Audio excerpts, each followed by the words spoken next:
थप्पड़ लगाया था, ये सारी छोटी भी एक मारी थी, ये रेड था ये सारा। भूख बहुत लगती और मैं कहती हूँ ना बाजी दो खा लूँ, और बाजी कहती है आग से, कहती है क्यों ये दो आज आप अपने घर में इतनी खाती हैं रोटी।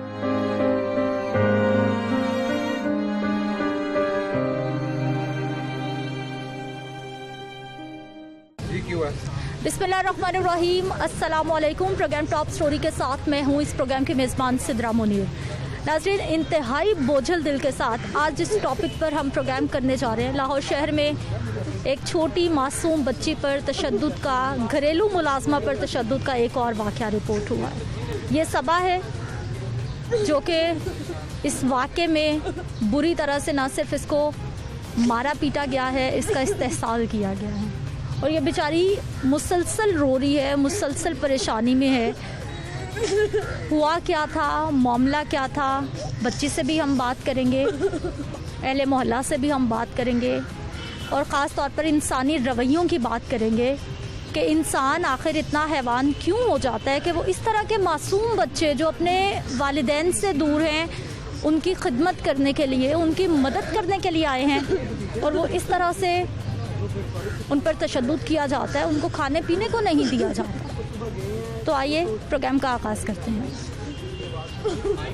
नाज़रीन, ये वो मासूम बच्ची है, ये वो हवा की बेटी है जिसके साथ ये जुल्म हुआ है और मुसलसल जब से मैं यहाँ पर आई हूँ ये बच्ची मुसलसल हिचकियों के साथ रो रही है। इसको अभी तक इसकी सांस बहाल नहीं हो पा रही कि जिन हालात से ये आई है, जिस मुश्किल के साथ ये आई है। क्यों रो रहे हो बेटा, क्या हुआ है, क्या नाम है आपका?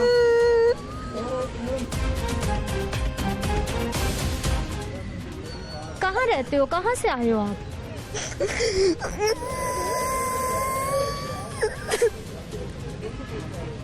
और हर सवाल का जवाब सिर्फ आंसू है।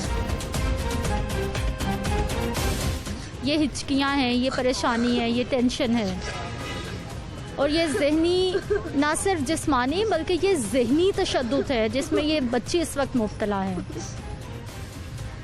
चुप, इजी हो जाओ, इजी हो जाओ। देखो कितने सारे लोग आपकी मदद के लिए आए हैं। क्यों रहे हो बेटा, रो क्यों रहे हो? अब तो आप मुश्किल से निकल आए हो, क्यों रो रहे हो? क्या हुआ, क्या है मुझे बताओ जरा। अम्मी कुछ कहेंगी, बाबा कुछ कहेंगे, क्या सोच क्या रहे हो, जहन में क्या बात आ रही है? घर जाना है, घर जाना है, अम्मी के पास, अब्बू के पास जाना। कहाँ पर रहते हो बताओगे तो फिर घर भेजेंगे ना। कसूर में रहते हो, अच्छा। तो बाबा क्या करते हैं, कितने बहन भाई हैं आपके? पापा की बात टूटी हुई है। बाबा काम नहीं कर सकते इसलिए आप काम करते थे? अच्छा, कितनी देर हो गई है यहाँ पे काम करते हुए? 1.5 साल हो गए, ऐसे ही हो रहा है।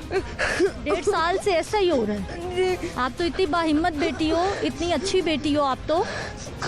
मामा के पास जाना है जी। अम्मी क्या करती हैं? अम्मी भी काम करती हैं जी। क्या करती हैं, क्या करती हैं अम्मी? चले जाओगे बेटा, आप अपने घर चले जाओगे, आपको घर छोड़ देंगे। घर जाना चाहते हो ना आप अपने? कोई आपको कुछ नहीं कहेगा, ये सब लोग आपकी हेल्प के लिए आए हैं। बच्चा चुप करो आप। आपके अब्बा को बुलाएं। अब्बू अंकल के कहने पे आ जाएंगे। कौन से अंकल के कहने पे आएंगे? जो साहब के। तारिक साहब के कहने पे? जी। बेटा तारिक साहब भी आ रहे हैं इधर। बेटा जिन्होंने फोन इनको रखा था ना डिटेंशन में, उन्हीं के पास है उनके वालिद।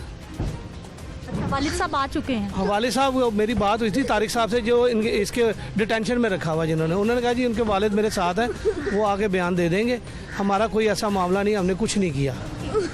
तो जबकि ये मेरा भतीजा है फ़ारूक एडवोकेट, उसकी वालदा ने इसको बाजियाब कराया। सबसे पहले उन्होंने इसकी आवाज़ सुनी है, फिर उन्होंने फ़ारूक को बताया, 15 पे कॉल की, पुलिस ने आगे इसको वाइड निकाला है। इंतहाई ज़्यादती वाली बात है। मेरे नेबर्स हैं तारिक साहब भी, हम लोग नमाज भी इकट्ठे पढ़ते हैं, नॉर्मल आदमी हैं वो, लेकिन ऐसा वाक़या होगा ये हमें नहीं पता था। हम भी सारे सरकारी मुलाजमीन हैं, लेकिन कभी ऐसा मामला हुआ नहीं यहाँ पे। ये बच्ची को देख के सारा मोहल्ला इस टाइम परेशान है। पूरा मोहल्ला इकट्ठा है। मैं उनको कॉल किया कि आप आके अपना वर्जन दें यहाँ पे। तारिक साहब को भी मैंने कहा आप अपना वर्जन दें आके, आपको पता हो कि आपने क्या किया क्या नहीं किया। अगर ये बच्ची डिटेंशन में है 5 दिन से भूखी प्यासी, अगर ये वो खाला जी या मेरी बहन वो आवाज़ ना सुनती तो ये तो मर गई थी अंदर, जो हमें सुनने में आया। आपको बेटा मारा किसी ने, क्या कहा है आपको? मारा था वो सुबह आंटी ने देखा था, मैं तो बेहोश पड़ी हुई थी। ये बेहोश पड़ी हुई।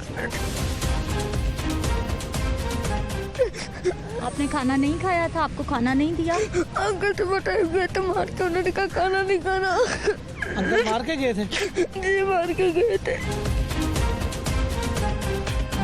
क्यों मारा? आपने क्या किया था? क्यों मारा था? मैंने बस सुबह सुबह उठी हूँ, बोल रहे और वैसे ही मार दिया।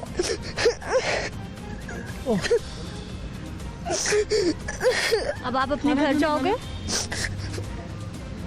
अंकल कहते खबरदार खाने को भी हाथ लगाया। मैंने समझ मेरे को ठीक है नहीं। आप इतनी देर से रह रहे हो, पहले भी ऐसा ही होता था या पहले अच्छे थे, ठीक थे?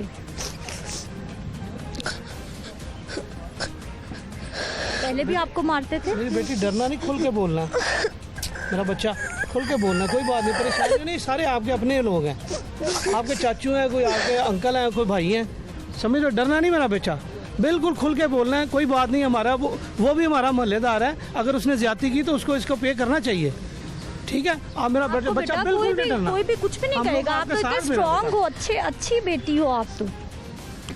क्यों मारते थे कि खाने को क्यों नहीं हाथ लगाना? ये क्या बात हुई भला? अपने बच्चों को नहीं देता वो खाना? क्यों आपको कहते थे कुछ? क्यों मारते थे आपको? बच्चों के साथ खेलते थे आप उनके? काम भी सारे करवाते थे और मारते भी इतना। क्या काम करते थे आप उनके घर में? सफाई वगैरह। कपड़े भी धोते थे? जी बर्तन भी? सब कुछ।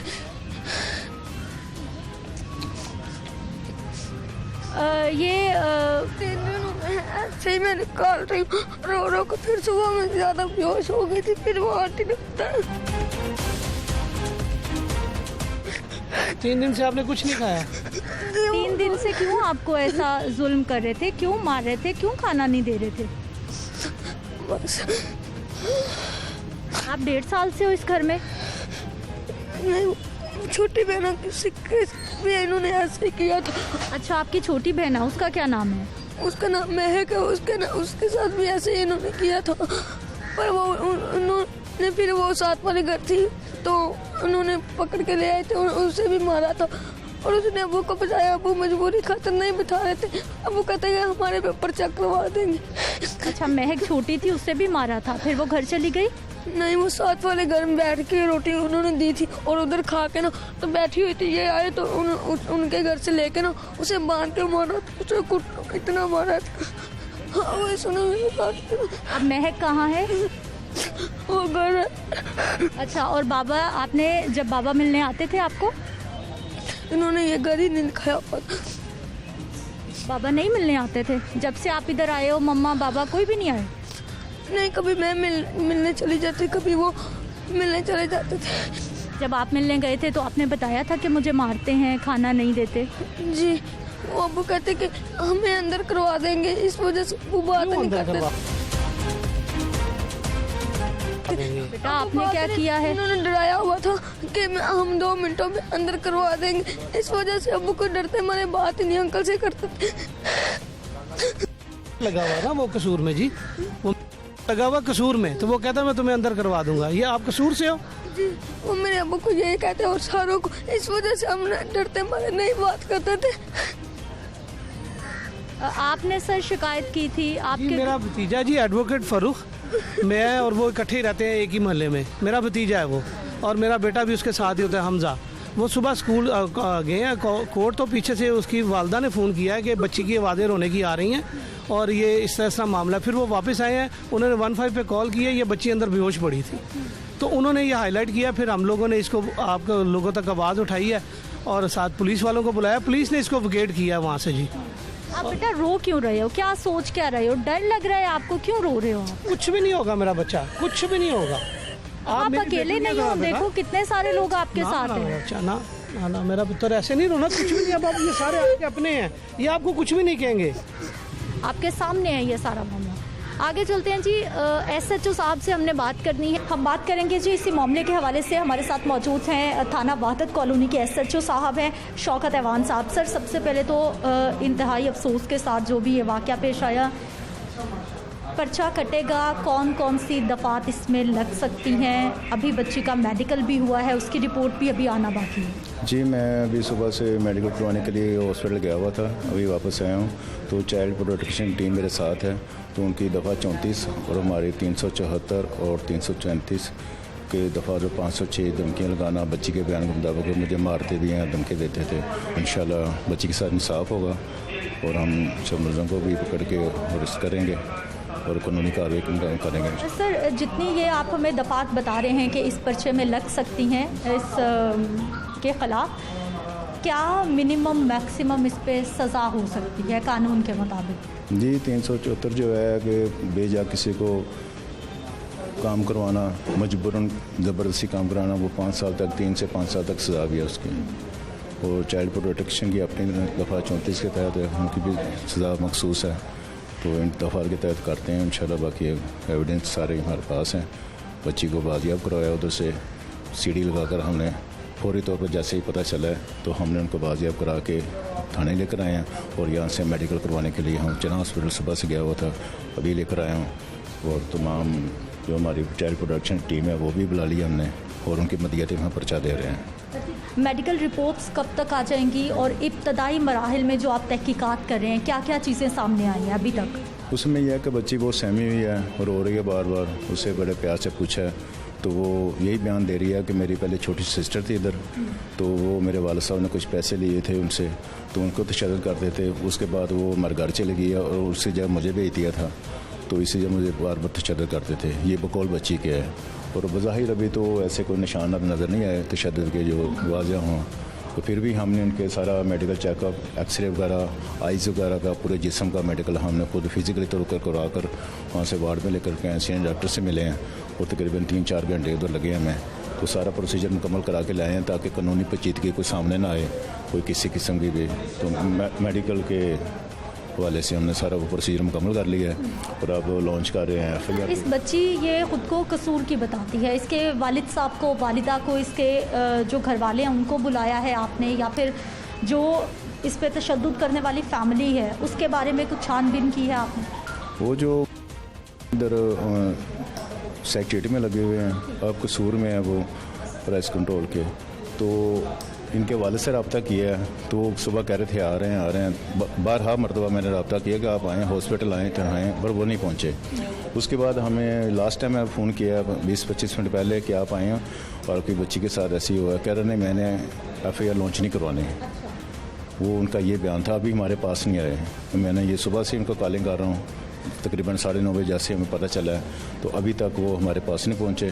बार बार फ़ोन करने के बावजूद, कभी कहते हैं मुस्लिम टाउन पहुँच गए हैं, कभी कह रहे हैं आ रहे हैं, मैंने कहा हॉस्पिटल आ जाएँ, तो इसके बावजूद हमारे पास अभी तक नहीं। ठीक है, बहुत शुक्रिया SHO साहब की गुफ्तगू आपने सुनी है। आगे चलते हैं, हम बात करेंगे मिनिस्टर इंसानी हकूक़ से कि ये इंसानी हकूक़ की कितनी बड़ी पामाली है इस तरह के वाक़यात का पे दर पे होते चले जाना। आइए, मिनिस्टर फॉर ह्यूमन राइट्स एजाज़ आलम साहब भी यहाँ पर पहुँचे हैं, इनसे भी हम बात करेंगे। सर, इंतहाई अफसोस के साथ कहना पड़ता है पे दर पे वाक़यात और एक और अफसोसनाक वाक़या इसी मामले के हवाले से। देखिए, मैं समझता हूँ कि पता नहीं एकदम माशरे में इस तरह के जो हैं दरिंदा सिफत टाइप लोग जो हैं इस तरह की कार्रवाइयाँ करते हैं, और जो छोटी मासूम बच्ची को जो जिनके साथ ये वाक़या हुआ है, और मैं इसमें सलूट पेश करना चाहता हूँ जो उनके महल्लादारों ने इसमें एक्शन लिया। और यही बात हम हमेशा से करते आ रहे हैं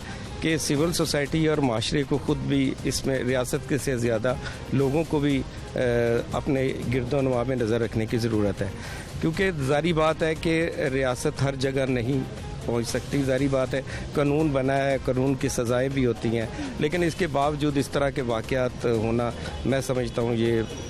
एजाज़ साहब, अभी तक कानून क्या कहता है घरेलू मुलाजमीन के लिए, स्पेशली जो घर में बच्चे रख के उनसे काम करवाया जाता है और फिर इस तरह के वाक़यात रिपोर्ट होते हैं, कानून हमारे पास कितना सख्त मौजूद है, या फिर अभी कानून में भी मज़ीद तरमीम या नए कवानीन की हमें ज़रूरत है? देखिए, हमने इन्हीं चीज़ों को मद्देनजर रखते हुए पिछले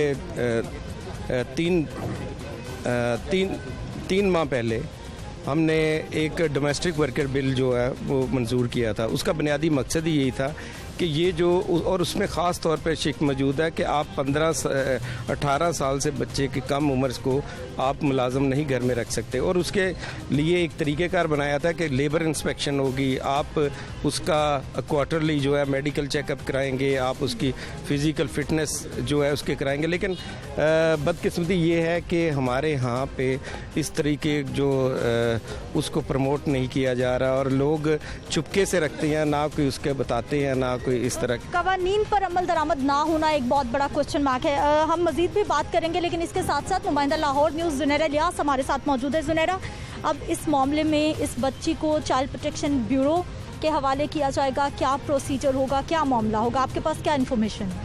मेरे को जब ये केस रिपोर्ट हुआ सुबह के औकात में, जब मोहल्लेदारों ने पुलिस को इन्फॉर्म किया, पुलिस ने बर वक्त कार्रवाई करते हुए बच्ची को तो बाजियाब करवा ली, क्योंकि घर बाहर से लॉक था, और पुलिस की जानब से जो है एक सीडी लगा के बच्ची को वहाँ से बाजियाब करवाया, और उसके बाद इसकी हॉस्पिटल लेके जाके इसकी अब मेडिकल जो है वो तकरीबन कंप्लीट हो चुका है। उसके बाद अब चाइल्ड प्रोटेक्शन ब्यूरो इसको अपनी तहवील में लेगा, 2 दिन वो अपने पास रखेगा, इसकी तमाम तर ट्रीटमेंट्स का वो ख्याल रखेंगे, लेकिन एक्शन तो हमेशा लिए जाते हैं। उसके बाद अगर मुलजिम पकड़ा जाए तो मैक्सिमम 3 दिन में बाहर आ जाता है। जितनी मर्जी बड़ी कार्रवाई हो, तशद्दुद। साहब, ये क्वेश्चन मार्क है कि एक्शंस लिए जाते हैं, केसेस रिपोर्ट हो जाते हैं, जिस तरह से इनके मोहल्लेदारों ने एक जिम्मेदार शहरी होने का सबूत दिया है, ऐसा होता है। लेकिन इसके साथ साथ हमें पुलिस को भी जो है अप्रिशिएट करना चाहिए कि उन्होंने फौरी एक्शन लेते हुए बच्ची को बाजियाब कराया, और अभी वो जिस तरह उसका पूरी मेडिकल करवा कर आए हैं। हमारी कोशिश है पंजाब हुकूमत की कि हम इस केस को निशाने इबरत बनाएं उन लोगों के लिए जो इस तरह के वाक़यात करते हैं। SHO साहब से भी हम बात करेंगे, लेकिन सर अभी तक आपके पास क्या इन्फॉर्मेशन आई है? कौन है वो साहब, कहाँ चले गए, उनको पकड़ा जाएगा, मुकदमा दर्ज होगा? क्योंकि जो अहले मोहल्ला है वो बता रहे हैं कि वो साहब कोई सरकारी मुलाजिम है, सरकारी मुलाजिम है और सरकारी घर में रहते हैं। ये जो वाक़या हुआ है ये सरकारी घर में ये वाक़या हुआ है, और मैं समझता हूँ कि ये बहुत बड़ी बदकिस्मती है कि जो सरकारी लोग हैं वो इस तरह की कार्रवाई में मुलव्वस है, और उसके खिलाफ महकमाना कार्रवाई भी होगी, और उसके खिलाफ जो कानून की सज़ा है वो भी उसके लिए। आपको लग रहा है इस तरह के मामलात में रियासत जिस हद तक अपनी कंट्रीब्यूशन कर सकती है, जिस हद तक सख्ती कर सकती है, वो हो रही है इस दौर में? देखिए, मैं आपको ये कहना चाहता हूँ कि कोई ऐसा अमल नहीं है जिसकी कोई सज़ा नहीं है, जिसके लिए कानून मौजूद नहीं है। लेकिन बदकिस्मती हमारी ये है कि सोसाइटी में इस तरह का रुझान डेवलप हो चुका है कि हम इस तरह की जो क्रिमिनल एक्टिविटीज़ हैं वो ज़्यादा बढ़ रही हैं। तो यकीनी तौर पर इसमें मैं समझता हूँ कि हमारी जो हमारे मजहबी अदारे हैं, हमारे जो सोशल वेलफेयर के अदारे हैं, हमारी जो सिविल सोसाइटी है, सबको मिलजुल पर इनके खिलाफ एक्शन लेने की। ठीक है, बहुत शुक्रिया मिनिस्टर साहब की गुफ्तगू आपने सुनी है। जुनैरा, अब बात सोशल वेलफेयर के इदारों पे आती है इस तरह के मामलात के लिए, लेकिन जब हम इन्हीं इदारों की बात करते हैं तो कहीं ना कहीं आप रिपोर्ट हमें करती रहती हैं, आप अक्सर इदारों में जाती रहती हैं, क्या वो इतने स्ट्रॉन्ग हैं कि इन मामलात को कंट्रोल कर लें, संभाल लें? अगर इदारों की बात की जाए तो इदारे हमें बहुत बेबस दिखाई दे रहे हैं। मौजूदा हुकूमत में हमने ये ज़रूर देखा है कि नोटिस पर नोटिस होते हैं, उसके बाद अगर मुलज़िम पकड़ा भी जाए तो कोई ख़ास कार्रवाई जो है वो अमल में नहीं लाई जाती। जैसे कि अभी मिनिस्टर साहब ने कहा जी कि इस केस को इबरत का निशान बनाएंगे, ये सिग्नेचर लाइन बन चुकी है। हर केस में हम लोग ये कहते हैं जी कि इस चीज़ को इबरत बनाएंगे, दूसरों के लिए जो है हम लोग इस एक छोड़ेंगे, लेकिन उसके बावजूद केसेस रिपोर्ट होते हैं, सज़ाएं नहीं होती हैं। मैक्सिमम 1 महीना, इससे ज़्यादा मैंने कोई भी मुलज़िम अंदर नहीं देखा। अगर आपको याद हो, चाइल्ड प्रोटेक्शन ब्यूरो में एक केस सामने आया था जो कि तशद्दुद हुआ था, बच्ची से ज़्यादती भी हुई, 6 महीने में वो मुलज़िम बाहर है और अब नौकरी पे भी आ रहा है। लाइक अगर जुनैरा का ये एक्सपीरियंस है जो ये बता रही है मुख्तलिफ केसेस के हवाले से कि मुलज़िमान को पकड़ भी लिया जाता है, लेकिन ज़मानतें हो जाती हैं, मामलात को ठप कर दिया जाता है, जिसकी वजह से मामला पाया तकमील तक नहीं पहुँच पाता। मैं ब्रेक पे जाऊंगी, वापस आएंगे तो उस मोहल्ले में, उस इलाके में, उस घर के सामने हम मौजूद होंगे, वहाँ के लोगों से बात करेंगे कि आखिर हुआ क्या था और उन लोगों की आसपास मोहल्लेदारों के साथ ताल्लुकात कैसे थे। बात करते हैं एक शॉर्ट ब्रेक के बाद।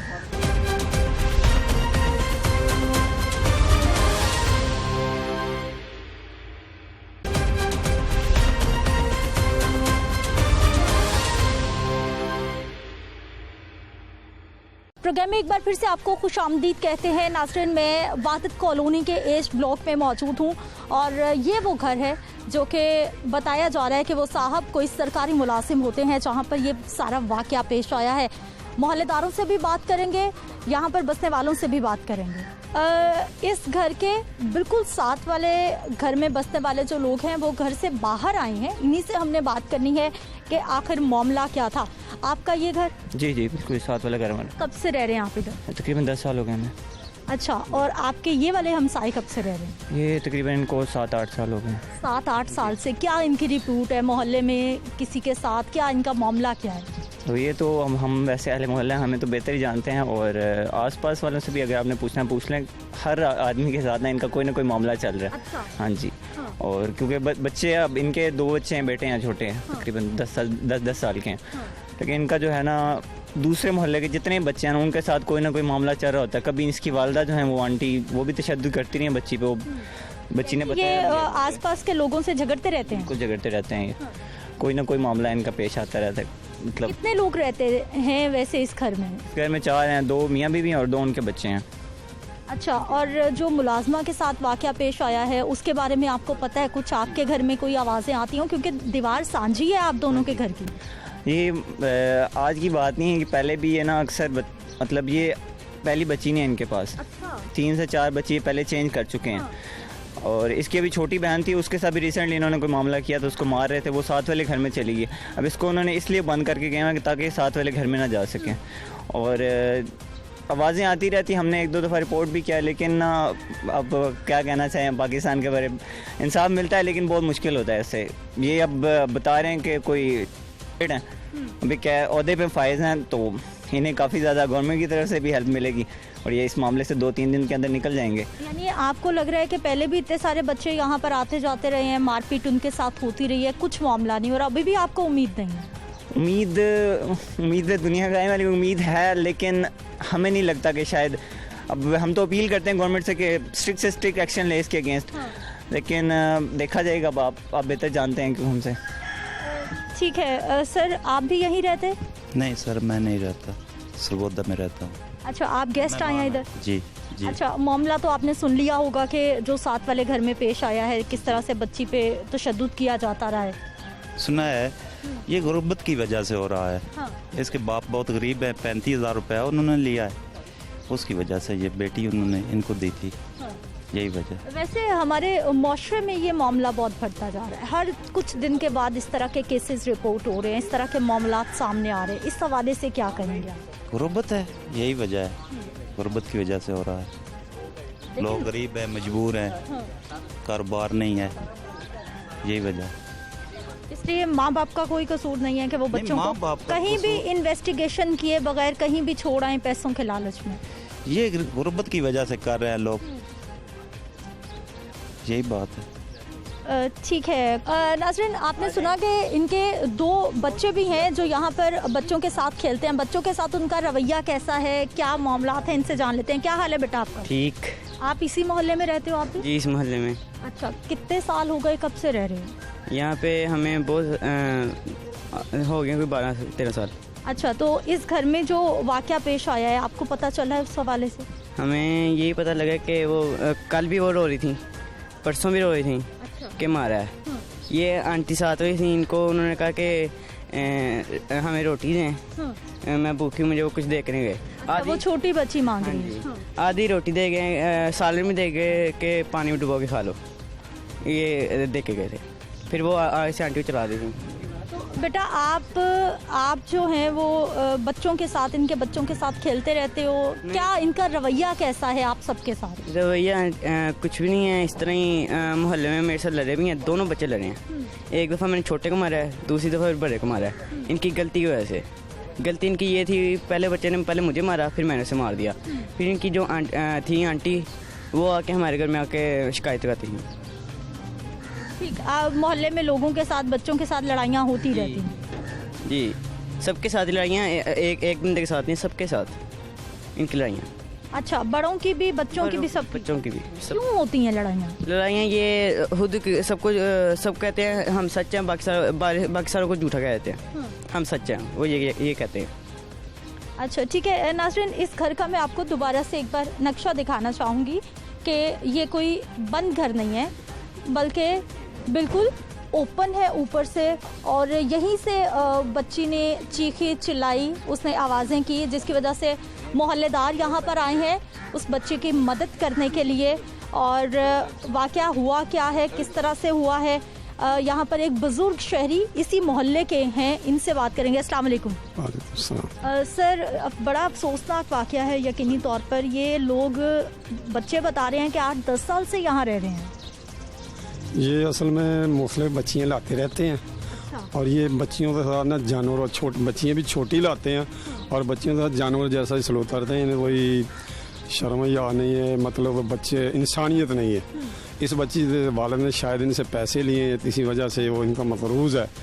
इन पे तशद्दुद, पहले इसकी छोटी बहन थी 6 माह रही, उस पर तशद्दुद होता रहा, फिर कल भी इस पर तशद्दुद हुआ, आज भी। कल हमने इसके वालिद को फ़ोन करवाया अपने नंबर से, वो आया नहीं, वो उनको डराया हुआ या वैसे वो बेहिस है ये हमें नहीं पता। आज फिर दोबारा जब तशद्दुद हुआ तो बच्ची ऊपर से आई है, तो हमारी हमसाई को सामने बाजी है, उन्होंने देखा, उन्होंने अपने बेटे को भेजा, उन्होंने फिर हमें बुलाया, उनके वाले साहब आए हैं, ये शाह साहब आए, ये आए, सारे हम इकट्ठे हुए। तो फिर हमने 15 पे ताल की है और फिर मीडिया आया और सारा जो भी बात हुआ ये। ठीक है, आपका ये घर इस साइड वाला? हाँ जी। आप कितने साल से यहाँ रह रहे हैं? मैं 27 ईयर ओल्ड है। अच्छा सर, 94 से रह रहा हूँ। अच्छा, आपको माशाल्लाह काफ़ी साल हो गए। वैसे इन लोगों का कैसा रवैया आसपास मोहल्ले वालों के साथ? रवैया इतना अच्छा है, पूरे मोहल्ले में इनसे कोई नहीं बोलता। यानी आप लोग भी तंग है, इनका रवैया ये है? हाँ जी, वो हमसे तो इसलिए हम तंग नहीं ना, हम इनसे वैसे दूसरे तरीके से निपट लेते हैं। इसलिए भाई से मार खाने लगे थे और बच्चों से, हमारे से, बच्चों से, तो ये फटाफट अंदर चले जाते हैं। जब ऐसी बात होती है पहले छेड़खानी करते हैं, बदतमीजी करते हैं, फटाफट अंदर चले जाते हैं। नाज़रीन, ये घर है जिसमें ये कल वाक़या पेश आया है और इन बुज़ुर्ग से जिनसे हम बात करें, ये देखिए ये वाला घर इनका है। यानी यहाँ से कोई भी आवाज़ दे तो बाआसानी इनके घर तक भी आवाज़ जाती है, क्योंकि सेहन खुले हैं और यहाँ पर कोई इतना शोर शराबा भी नहीं है, ट्रैफिक का भी कोई इतना शोर नहीं है, क्योंकि ये वहदत कॉलोनी है, बंद है, इसलिए कोई भी चीखेगा, चिल्लाएगा, आवाज़ करेगा तो फिर आसपास कई घरों तक आवाज़ बाआसानी पहुँचेगी। फिर लोग वापस आए जो यहाँ पर रहते हैं, अरे वो बाद में आए हैं, वो उधर डिस्ट्रिक्ट फसूल में उसकी ड्यूटी है ना, जुडिशल, इसी वजह से उन्हें उसके वाले से तो डराया हुआ है, तो मैं जी लगाऊँ ये लगाऊँ, इस वजह से वो शायद अंडर प्रेशर है या वैसे भी बेइस है। इतनी डरने वाली बात भी वो नहीं है। तो फिर वो आया तो फिर वो थाने गया, मुझसे उसने पूछा वो जी तिरर रहे, मैं थाने गए, आप जाएँ, अच्छा मेहरबानी, ये कहते वो चला गया थाने। उसके बाद नहीं मुझे पता, मतलब मुद्दई बच्ची को सर कैसे निकाला यहाँ से? सीढ़ी से, यहाँ सीढ़ी लगाई है और वहाँ से वो पुलिस वाले ने उठाया, वो नीचे से ऊपर, अंदर कोई है जगह ऊपर आने को, वहाँ से बच्ची ऊपर आई, फिर बच्ची ने उसको उठाया। वो वीडियो बनी हुई बच्ची को उठाते हुए भी और निकालते हुए। अच्छा, और सर ये मामला चलता रहता था, वो पहले भी छोटी बच्ची? हाँ जी, ये इस दफ़ा तो ज़रा ज़्यादा हुआ है ना, तो ज़रा शोर। तो आम रूटीन में अंदर जो भी करते हैं या वैसे जानवर सलूक जानवर जैसा ना टाइम पे दें, खाना पीना भी वो अच्छा मुझे नहीं लगता, वो अच्छा देते हैं। वो ये मामले तो पहले चलते, इस दफ़ा ज़रा ज़्यादा हुआ तो फिर। अच्छा, आप भी हमारे बुजुर्ग हैं, ख़बरें देखते हैं, हमारे माशरे में ये क्या नासूर है जो बढ़ता जा रहा है कि छोटी बच्चियों को इस तरह से उनका इस्तेसाल किया जा रहा है, कितनी बुरी बात। पहले नंबर तो गलती वालिदैन की होती है, हाँ। जो बेहिस्से और भेज देते हैं इतनी छोटी बच्चियों को। दूसरी नंबर जिनके पास भेजते हैं उनमें इंसानियत नहीं होती, और दो बातें होती हैं, या तो वो बड़े लो लेवल पे हराम का पैसा या किसी तरीके से 2 नंबर पैसा आ जाता है, अपनी औकात बूझ डालते हैं, या उन्हें दीन पर कोई पता ही नहीं होता। तो इंसानी हमें हमारे दीन ने, हमें हमारे नबी सल्लल्लाहु अलैहि वसल्लम ने कुछ असूल बताएं, वो पता नहीं होता।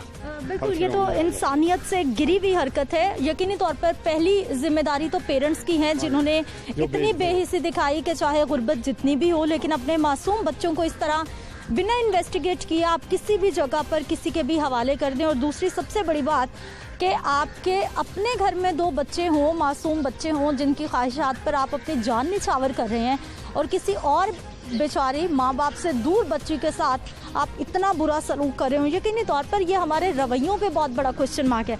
आप भैया इसी घर में रहते? नहीं, मेरा वो घर सामने है। मेरी मम्मा सुबह वॉक कर रही थी तो वो बच्ची यहाँ से यानी कि चीखो पुकार कर रही थी कि मुझे यहाँ से बाहर निकालें। तो मेरी मम्मा जल्दी जल्दी वो घर गई हैं, बड़े भाई वकील होते हैं, उनको बताया कि ऐसे ऐसे हुआ है। फिर हम आए हैं, फिर हमने मोहल्लेदारों को भी बुलाया है, फिर वो कॉल की है, तो वो सारा मामला ही है। अच्छा, और पहले भी ये सिलसिला जारी रहता है? जी, ये पहले भी जारी रहता है, लेकिन ज़ाहिर बात है जितनी उसकी बर्दाश्त थी। पहले उसकी छोटी बहन थी, ठीक है, पहले उसको मारा, वो उसको छोड़ दिया, बड़ी बहन को ले आए। तो ज़ाहिर बात है बच्चे में जितनी बर्दाश्त थी वो बर्दाश्त करती रही। आज उसकी बर्दाश्त से बाहर था, तो इसलिए उसने चीखो पुकार की, जिसकी वजह से सारा कुछ हुआ है। सही। वैसे आपके साथ बाकी लोगों के साथ कैसे ताल्लुकात हैं इन लोगों? हम तो यहाँ अरसा दराज से रह रहे थे, तकरीबन बचपन से यानी कि बड़े हुए हैं, लेकिन हमारे ब्लॉक में कोई ऐसा यानी कि नहीं आया। ये फर्स्ट टाइम कोई ऐसे आए हैं कि जिनका किसी के साथ भी नहीं बनती। इवन के चले मेरे साथ कोई नाराज़गी हो, उनके साथ हो, अपने हमसायों के साथ नाराज़गी है, बच्चों से लड़ते हैं, तो इनका किसी के साथ रवैया अच्छा नहीं है। तो पहले कभी जब मुलाजमाओं के साथ इस तरह का तशद्दुद या वाक़यात होते रहे हैं, कभी रिपोर्ट किया है, बताया है किसी को, मोहल्ले के बड़ों ने या फिर आप नौजवानों ने? नहीं, पहले तो ऐसा नहीं था, क्योंकि वो लड़की की तरफ से भी जिसको मारते थे उसकी तरफ से ऐसा कोई ऐसी बात नहीं थी। लेकिन इस बार उसने ज़ाहिर बात उसकी बर्दाश्त से बाहर हुई वो चीज़ें, तो उसने चीखो पुकार की, तो हमें पता लगा, तो इसलिए हमने फिर इसको एक्शन लिया इस पर। ठीक है, बहुत शुक्रिया। नाज़रीन, ये आप आसपास जो रहने वाले लोग हैं, अहले मोहल्ला हैं इस इलाके के, उनकी गुफ्तगू आपने सुनी है, रिप्यूट भी आपने जानी है। नाज़रीन, इसी मामले पर हमने मज़ीद भी बात करनी है, लेकिन एक शॉर्ट ब्रेक के बाद।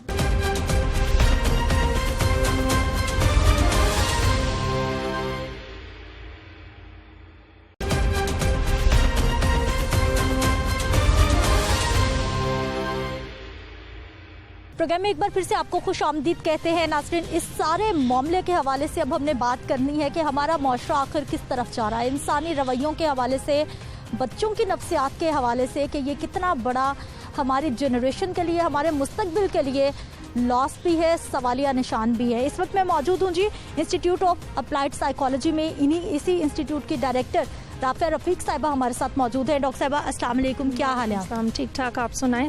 डॉक्टर साहिबा, सबसे पहले तो इंतहाई अफसोसनाक वाक़या आप तक भी पहुंचा है। माशरे में ये वाक़यात का इतनी हद तक बढ़ जाना हमारे माशरे से क्या सवालात जन्म ले रहे हैं, हमारे माशरे से क्या पैगामात उठ रहे हैं?